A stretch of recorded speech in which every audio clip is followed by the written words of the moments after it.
I promise you, coding with AI is awesome, but there's a couple of things you have to do.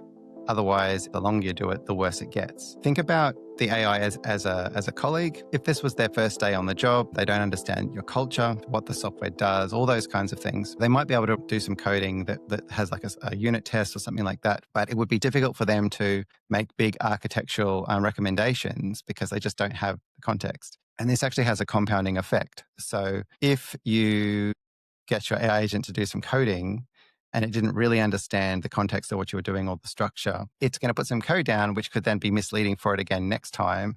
And because it's so fast at coding, you're going to get so much code that you nor the AI is really going to be able to figure it out.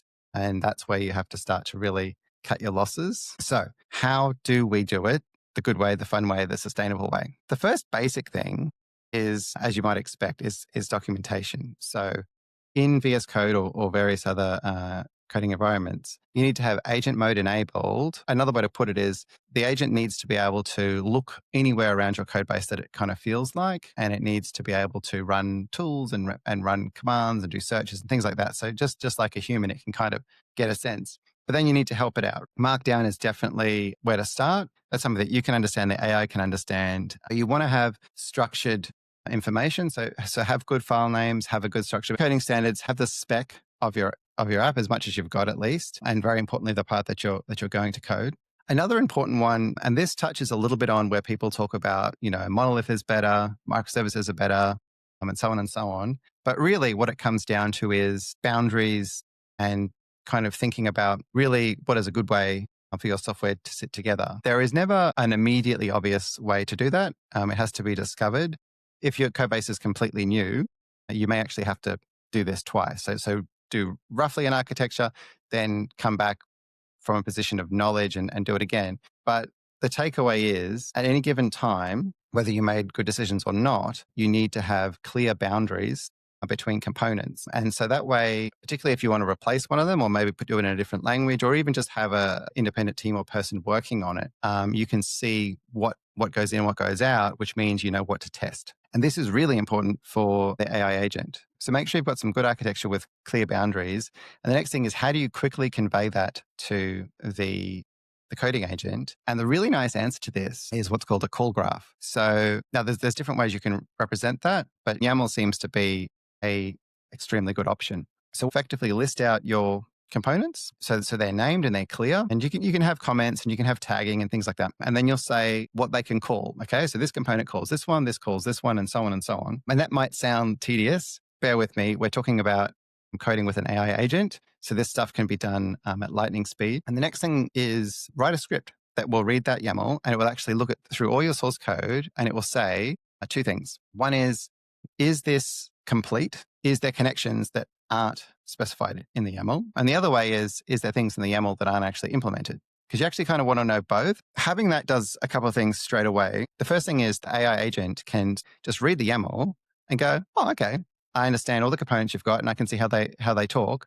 So when you're talking about designing your next feature, you're on the same page straight away. Like you've probably got all that stuff in your head, but does the agent? And maybe we'll pause that there. We'll come back to it. The next important thing is plan what you're going to do, which kind of sounds obvious, but you need to do it in a way that's compatible with the AI agent. So generally that's like a markdown document as well. And you can discuss it. You can have templates and things. Ideally, you number them. And you're going to go through and list out what you're going to do, which includes changes to your call graph and so on. Ideally, you'll get the AI agent to ask you a bunch of questions as well. I mean, you might be surprised, but sure, answer them. And then those will actually, the questions and the answers will then go into the document. And then once you're happy, I would suggest the next thing you do is you actually kind of ask the agent, and you could start a new session, but maybe just ask it to take on some different personas and different perspectives, like a principal engineer or something like that, and just say like, hey, read through this, tell me what you think.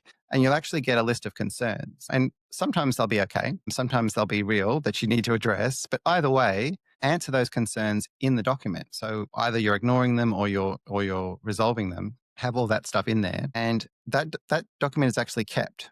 Okay, so one principle that we can briefly talk about now is more and more over time, it's the AIs that are actually writing the code. right? So the language doesn't matter as much, and we obviously need test cases and things.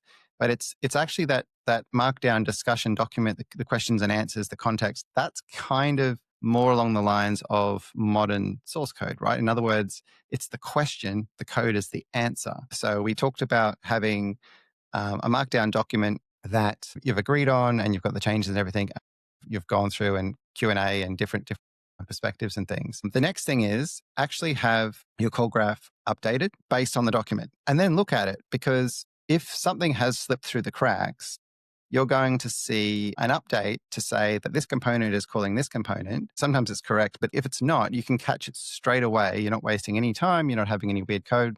If it's good, sure, like maybe you can run your script and it'll say like, hey, these things aren't implemented. Fantastic. If you've got a code gen script, which you can have custom written, you've got a very, very smart agent sitting there next to you, you can actually automatically generate the headers, or depending on, all the interfaces or the types, if it's TS, and that gives you fast static checking. And it's really helpful for an AI as well, because it's very good at sort of matching all the rest of the code to a part that it's already got. The next thing that we haven't talked about is, which you may or may not be familiar with, is linting. So for any language, you can set different patterns, and basically you can automatically catch things that either are universally a problem or just a problem for your company. And also basic stuff like the wrong type or missing fields and all that sort of stuff. So if you run those checks, your code will obviously be much more likely to be correct the first time. Another thing that you should look at is either 100% or maybe 99% code coverage for tests. And those tests can also read from potentially your YAML as well. Again, if you're going for high code coverage,